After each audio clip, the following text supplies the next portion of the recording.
आज हम देखने वाले हैं बीपीएससी 135 के इंपॉर्टेंट क्वेश्चंस एंड आंसर व thermal physics and statistical mechanics जो है इसका नाम है। ओके, जो मेन टॉपिक्स है वो आप यहाँ पे पढ़ सकते हैं।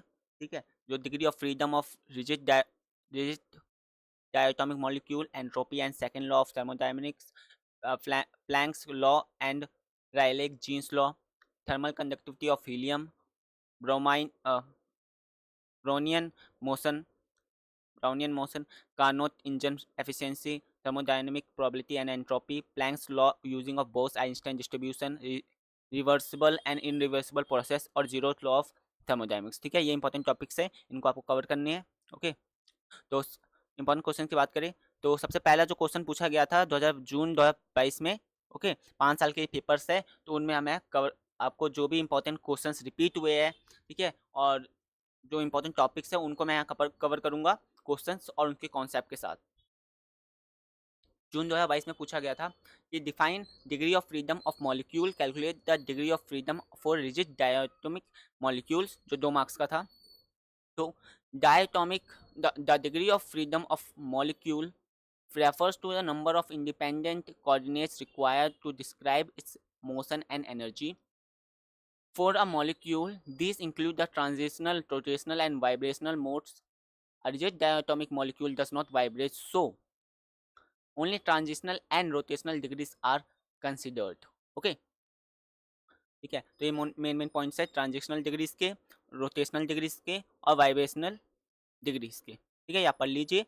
Okay, total degree of freedom कैसे पता करेंगे हम? 3 ट्रांजिशनल डिग्रीज और 2 रोटेशनल डिग्रीज जो है ऐड कर दिए तो हमारे पास आ गया, मतलब ट्रांजिशनल और रोटेशनल डिग्री को ऐड करके हमारा टोटल फ्रीडम ऑफ डिग्री आ जाता है। ठीक है, ये एग्जांपल है 3 और 2।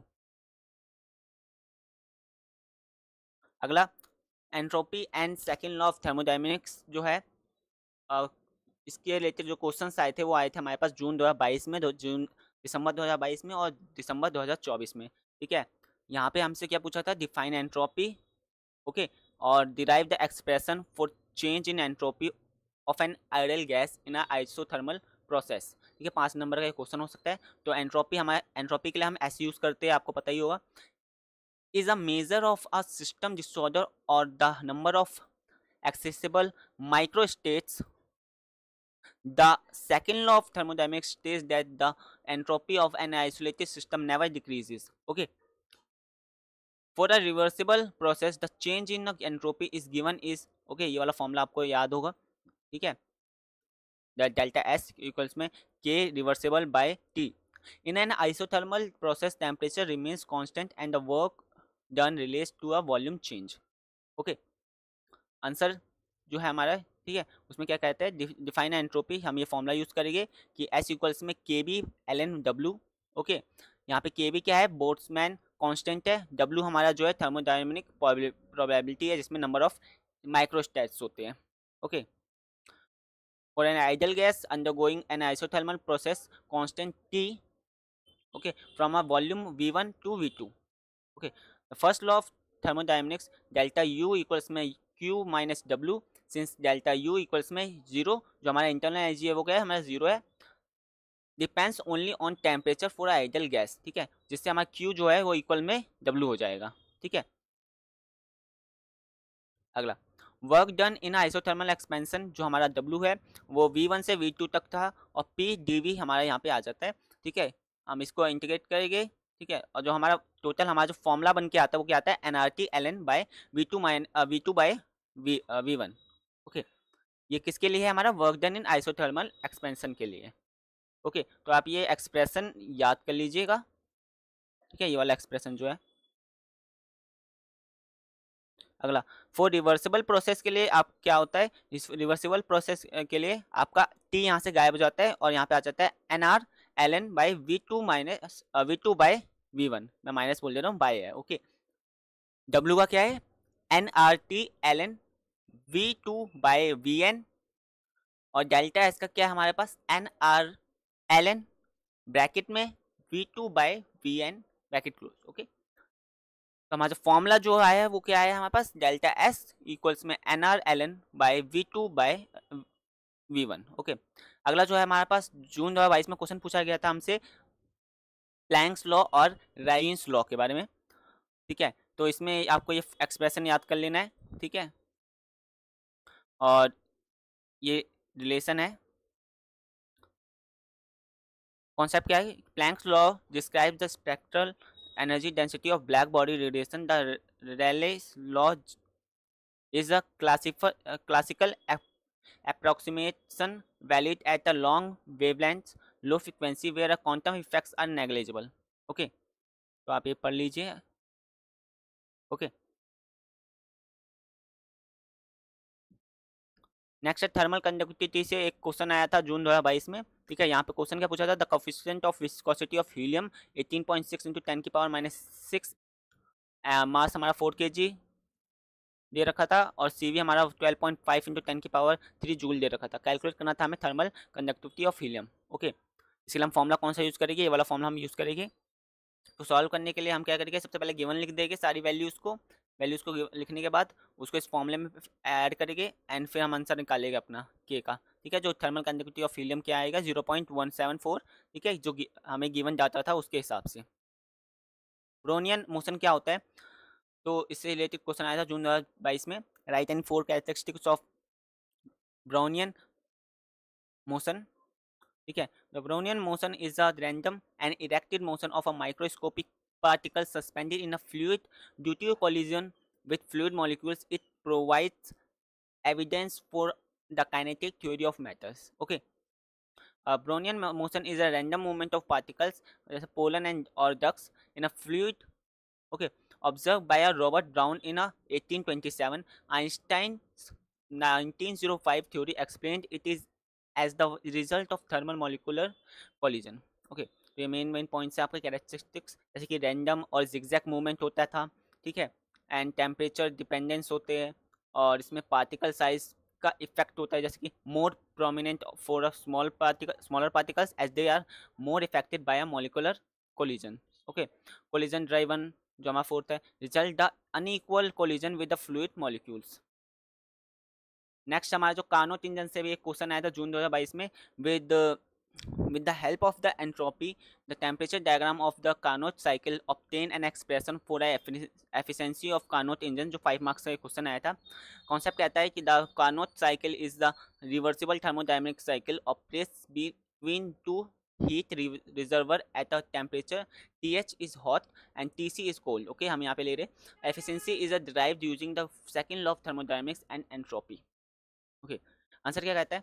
आंसर में हम लिखते हैं the Carnot cycle consists of first isothermal expansion, second adiabatic expansion, third हमारा isothermal compression at TC and हमारा adiabatic compression.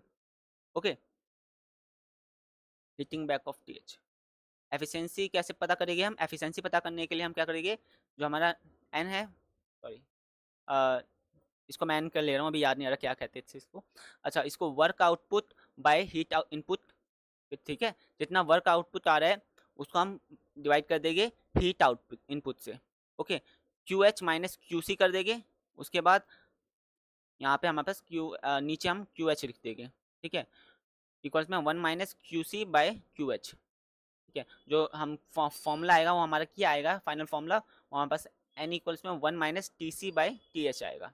ओके, मुझे कमेंट करके बताइए इसको कहते क्या था, मुझे याद नहीं आ रहा इसको अभी, ठीक है। अच्छा, थर्मोडायनेमिक्स प्रोबेबिलिटी एंड एंट्रोपी का जून क्वेश्चन जो जून 2024 में आया था, क्या था? Two system have a thermodynamics probability of 1.5 into 10 की पावर 28 एंड 2.0 इंटू 10 की power 24। Calculate the entropies of the individual systems and the composite system. ये कॉन्सेप्ट कहता है thermodynamics probability W is the number of microstates of corresponding to macro state. Okay, entropy is related by a S equals में KB ln W. For independent system, the total entropy is the sum of individual entropies. Okay, given में हमें क्या है? और Boltzmann constant जो आता है KB equals में 1.38 इंटू 10 की पावर -3 जूल किलो इनवर्स, ठीक है। एंट्रोपी ऑफ सिस्टम 1 होता है हमारा, सॉरी, एंट्रोपी ऑफ सिस्टम 1 का क्या है हमारे पास? S1 इक्वल्स में KB ln W1 इक्वल्स में हमारा जो है कैलकुलेशन है यहाँ पर, ठीक है, ये कैलकुलेशन आप देख लीजिए, तो इस पूरा एक्सप्लेन करने में बहुत टाइम वेस्ट हो जाएगा। अब इसको पीडीएफ को आप डिस्क्रिप्शन से डाउनलोड कर लीजिए, वहाँ से आप इस पूरी पीडीएफ को रीड कर सकते हैं इजीली। ओके ओके अगला है हमारे पास Planck law using a Bose Einstein distribution. इसमें बहुत चांसेस है कि ये इस बार भी आ सकता है, तो आप इसको पढ़ सकते हैं, ठीक है, इसको अच्छे से याद करके जाइए अपने एग्जामिनेशन में। क्वेश्चन हमारा आया था जून 2022 और जून 2023 में, जहाँ पे derive a Planck's law using the Bose Einstein distribution law for photons. 5 marks का एक क्वेश्चन था। कॉन्सेप्ट कहता है कि Planck's law describes the spectral energy density of black body radiation of photons और bosons with the zero chemical potential following the Bose Einstein distribution. Okay, तो आप इसको पढ़ लीजिए आराम से, ठीक है, कैसे होगा आंसर। ओके, नेक्स्ट हमारा आता है reversible and irreversible processes. Question 2023 और 2024 में पूछा गया था दिसंबर सेशन में, ठीक है। Distinguish between the reversible and irreversible process with the suitable example. 5 number का क्वेश्चन था। Reversible process is idealised proceeding slowing in equilibrium with a no entropy increase. An irreversible process occurs at a finite rate of generating entropy। ठीक है, answer क्या था हमारा, reversible process में क्या होता है, the process are infinitely slow, okay, maintaining a thermodynamic equilibrium, no entropy increase, ठीक है, जो हमारा डेल्टा एस टोटल है वो जीरो होता है, मतलब जो हमारी टोटल एंट्रोपी होती है वो यहाँ पे जीरो होती है। isothermal expansion of an ideal gas in a frictional less piston। Okay, irreversible process की बात करें तो जैसे कि occur at a finite rate involving a gradients, जैसे कि टेम्परेचर, प्रेशर, ओके, और इंक्रीज इन एंट्रोपी जो हमारी होती है वो ज़्यादा होती है इसमें, ठीक है, और common in nature, free expansion of gas, spontaneous flow and frictional heat, ठीक है। ये एग्जांपल है जो नेचर में होते हैं, जैसे कि गैस एक्सपेंशन हो गया या फिर हमारा जो फ्रिक्शनल हीट होता है वो, ठीक है। जीरो लॉ ऑफ थर्मोडायनेमिक्स जो आया था हमारा जून 2023 के पेपर में आया था, state the zero law of thermodynamics, how it does introduce the concept of temperature. कैसे ये टेम्परेचर को बताता है। The zero law of establish the temperature as a measurable property by defining a thermal equilibrium. Answer क्या कहता है हमारा, the zero law states if two systems are each in thermal equilibrium with the third system they are in thermal equilibrium with each other। Okay, जैसे हम वो 12th में आपने A B और सी वाला देखा था ना डायग्राम, जस्ट वही बात इसमें कही गई है, ठीक है। थोड़ा सा आप और एक्सपेंड करके बता सकते हैं इस चीज़ को, ज़्यादा कुछ नहीं है, थ्योरी पोर्शन है ये, ठीक है। जैसे कि थर्मोडायनेमिक्स के zeroth law, first law, second law आप अच्छे से याद करके जाइए, तीनों में से कोई सा भी लॉ आ सकता है, ओके। एंड रिवर्सिबल इनरिवर्सिबल प्रोसेस याद करके जाना है आपको। प्लैंक्स लॉ वाला भी आपको पता करके जाना है कि बोस आइंस्टाइन वाला, ठीक है, पढ़ के जाइए, चांसेस है ये भी आ सकते हैं इस वाली एग्जाम में, ओके, ठीक है। बाकी आपको इंपॉर्टेंट टॉपिक्स जो है वो यही है, ओके, जिसमें आपके पासिंग मार्क्स तक तो इसमें आ जाएंगे। बाकी और इन डिटेल आपको पढ़ना है तो आपको ऑब्वियसली बुक को रीड करना पड़ेगा। अगर आपको अच्छे मार्क्स चाहिए तो आपको बुक के इंटेक्स या टर्मिनल क्वेश्चंस जो होते हैं वो करके जाने होंगे, तभी आपको अच्छे मार्क्स आएंगे। और कोशिश करें कि पीवाईक्यूज को, सारे पीवाईक्यूज को आप अटेंड करके जाएं, ठीक है। ये इंपॉर्टेंट क्वेश्चंस थे क्विक रिवीजन के लिए, ठीक है, वन शॉट था, जिनको जल्दी से जल्दी खत्म करना है, ठीक है, एग्जाम आ रहा है और एक रात पहले पढ़ने बैठे हैं, ये उनके लिए था, ठीक है। ये वो जल्दी से ये टॉपिक्स कवर कर लीजिए, ओके। तो मिलते हैं नेक्स्ट वीडियो में, सी यू लेटर, बाय बाय।